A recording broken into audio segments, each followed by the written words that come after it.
শখের বশে লাগানো কয়েকটি গাছ এখন সেই শখে এনে দিয়েছে লাখ টাকার আয়ের সুযোগ। বরিশালের বাবুগঞ্জ উপজেলার চাঁদপাশে ইউনিয়নের গাজীপুর গ্রামের অধ্যাপক মোস্তফা কামাল। শিক্ষকতা আর কৃষি দুটোতেই সফল তিনি। শুধু 500টি গাছ থেকেই এই মৌসুমে 10 লাখ টাকা আয়ের আশা করছেন তিনি। পেঁপে বিক্রির পাশাপাশি চারা উৎপাদনেও পাচ্ছেন ব্যাপক সাড়া। দেশের বিভিন্ন স্থান থেকে আসছে অর্ডার। পেঁপেতে লস বলতে কিছু নেই, কারণ এই একটা গাছে আমরা খরচ করছি 600 টাকা, এই খুঁটি সহ লেবার সব কষ্ট, কিন্তু আসলে 600 টাকা যায় না। কিন্তু এটা পেঁপে গাছ দিয়ে এক বছরে 3 থেকে 4,000 টাকা ইনকাম করা সম্ভব। অবসরে মাছ চাষ, সবজি আর পেঁপে বাগান সবকিছু মিলিয়ে গড়ে তুলেছেন এক অনন্য সফলতার গল্প। তার পরামর্শে অনেক তরুণ এখন পেঁপে চাষে ঝুঁকছেন। শুধু চাঁদপাশে ইউনিয়নেই এই বছর উৎপাদন হয়েছে 50 লাখ টাকার বেশি পেঁপে। কৃষি বিভাগের মতে উঁচু জমিতে পেঁপে একটি লাভজনক ফসল। শিক্ষিত যুবকরাও উদ্যোক্তা হয়ে স্বপ্ন পূরণ করতে পারবেন। আমি গার্মেন্টসে চাকরি করতাম, তারপর স্যার আমাকে পরামর্শ দিল, দেখো আমি তো এরকম পেঁপে বাগান করতেছি, আমি তো চারাও করি,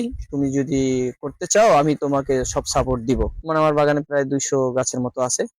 তাতে আলহামদুলিল্লাহ যে ফলন আসছে, আশা করি আমি খুব একটা ভালো লাভবান হব ইনশাল্লাহ, আশা করি। বাবুগঞ্জ কলেজের মোস্তফা প্রফেসর, তার কাছ থেকে আমি গতবার 150 চারা নিছি। 150 চারায় প্রায় আমার 1,40,000 টাকার মতো বিক্রি করছি। মাশাআল্লাহ ফলন খুব ভালো হয়। অধ্যাপক মোস্তফা কামালের সাফল্য প্রমাণ করেছে ইচ্ছে আর পরিশ্রম থাকলে শখ হয়ে উঠতে পারে আয়ের পথ।